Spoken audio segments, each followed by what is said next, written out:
We at the University at Buffalo and the University of Memphis are pleased to present our research paper titled as Mapping the Emotional Journey of STD Patients in Online Forums.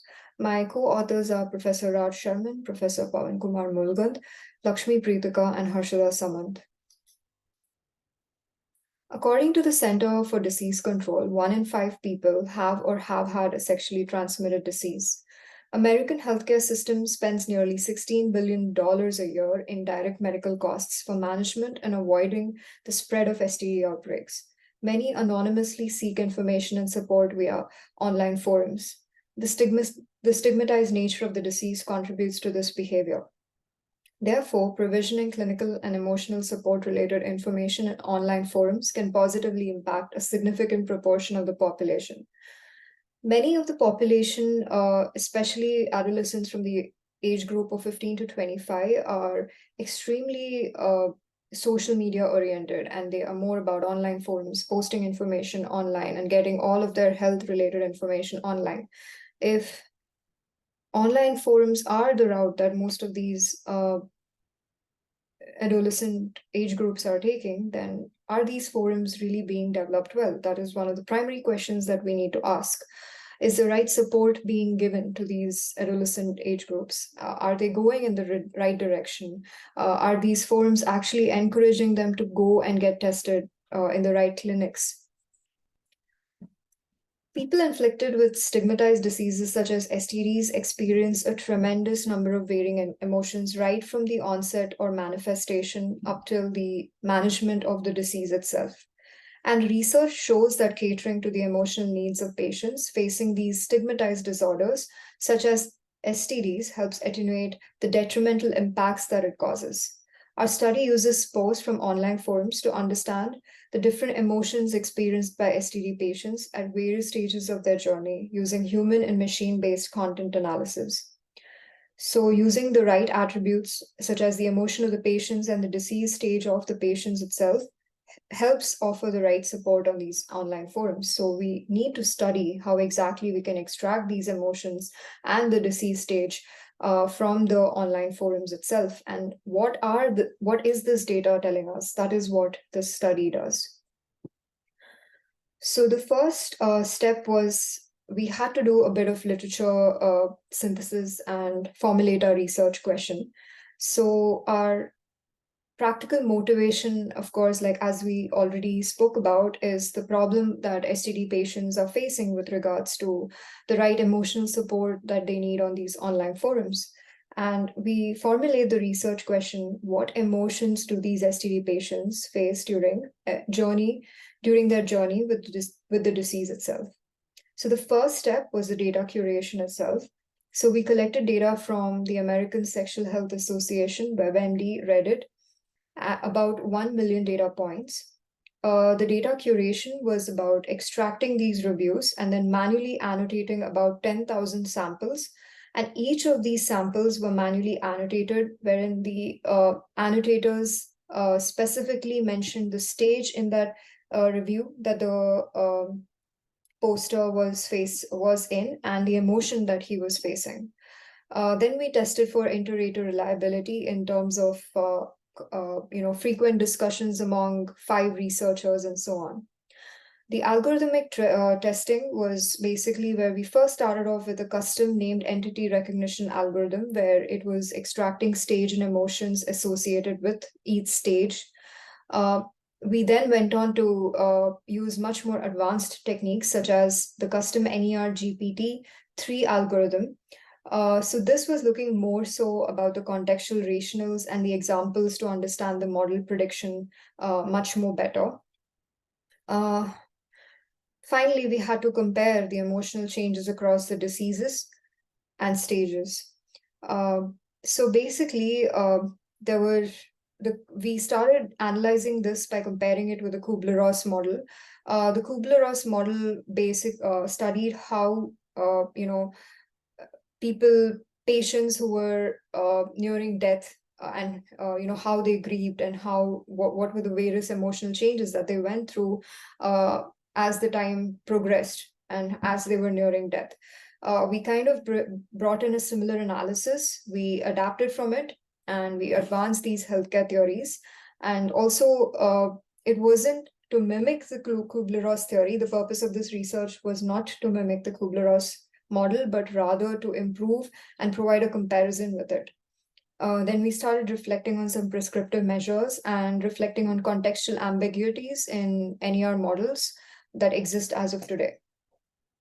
So first, in the dataset curation step, the way that the annotators annotated these 10,000 data points was that, let's say, for instance, this was your review. I am concerned about my herpes. I just got tested and waiting for my results. So there were two main labels that the annotators had to label. That was the emotion and then the stage. So they did this for about 10,000 data points. The emotion was identified through Python sentiment libraries.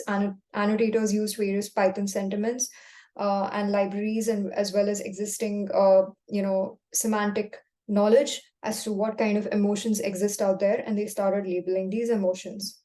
Then we had to label the stage of the disease.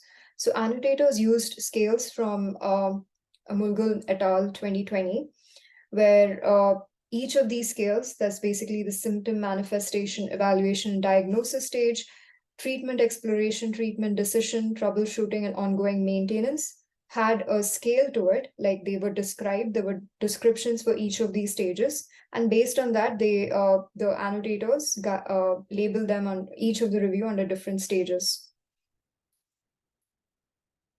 So with the 10,000 data points, we now trained a custom NERs with spaCy for about 1 million data points. So as you can see, we first used custom NER with spaCy, and then we used BERT.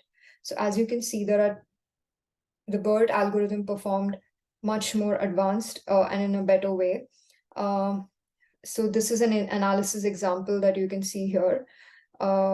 The BERT gave out information in the form of BILOU format. Here, the BERT model gives us two different tags for the same type of emotion. So let's say, for instance, we have concerned.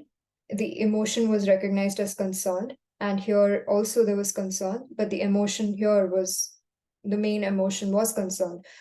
Using guided LDA, we condensed all of these emotions into one. So LDA helped identify that, okay, concerned and concern fall under the same category, and therefore they will be mapped as the same emotion. We then came up with the various stages and the associated negative or positive emotions at each stage. So at the stage of act, where the user had actually committed the act, they were paranoid, concerned about contracting the disease. They were also regretful. There was confusion, blame. They were afraid, and they were scared of transmitting the disease itself. Then at the symptom manifestation stage, there was more concern, regret, isolation, pain, distress under negative emotions, and eagerness for replies as a positive emotion. Similarly, for testing, people were depressed, worried, confused, concerned, embarrassed. Diagnosis, emotion. There was an emotional toll that was taking place in these patients. They were confused, stressed, and afraid. One thing that we noticed across our results was that, as you see, the number of positive emotions kept increasing as the disease progressed, and the number of negative emotions kept decreasing as the disease progressed.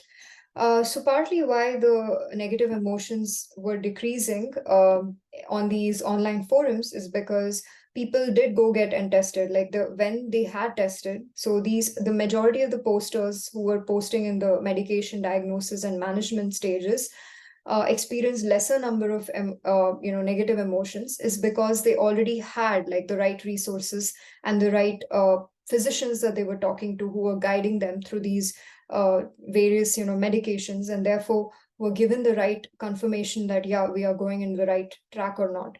But there were more negative emotions in the stages wherein they were not yet seeking expert care. They were more paranoid in these stages. So therefore, one of the most interesting analysis that comes out of this is perhaps to guide these patients towards actually going and getting tested and actually seeking expert care rather than, post all these information online and, trying to take information from online forums. And even these online forums must give them enough sufficient information in such a way that it is having an expert on these forums and like or expert opinion on these forums in order to help with stress management techniques for these patients or like paranoid patients and so on. Uh, in these results, we also started digging in a bit more into the contextual rationals. And for instance, like an act, which was basically engaging in the physical act that leads to the disease itself.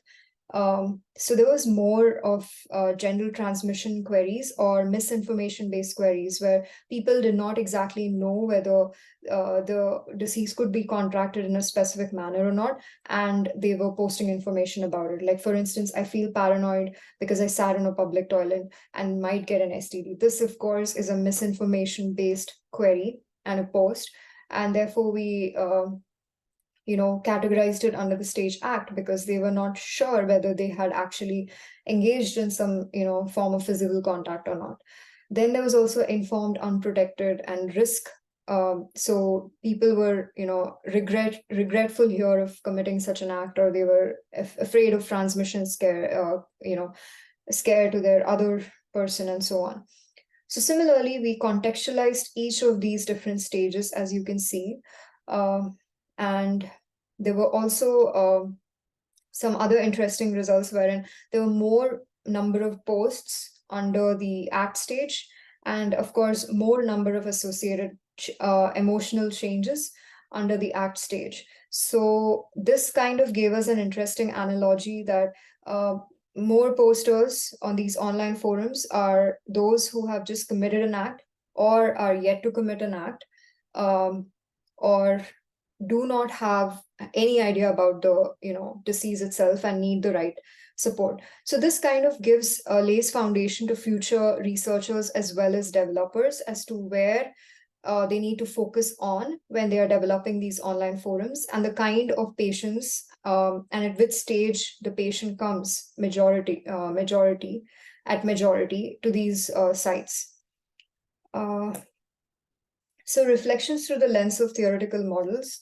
As we already spoke about, past models such as Kubler-Ross model associated moral emotions as a function of time for terminally ill patients with cancer using qualitative methods. In contrast, a model utilizes machine learning capabilities to identify that at each stage of the patient's journey with the disease, they experience a unique set of emotions based on the contextual background that they come from. Finally, our algorithm can be replicated to enhance the recommendation system built for STD patients on online forums, which is what our future research is aiming to do.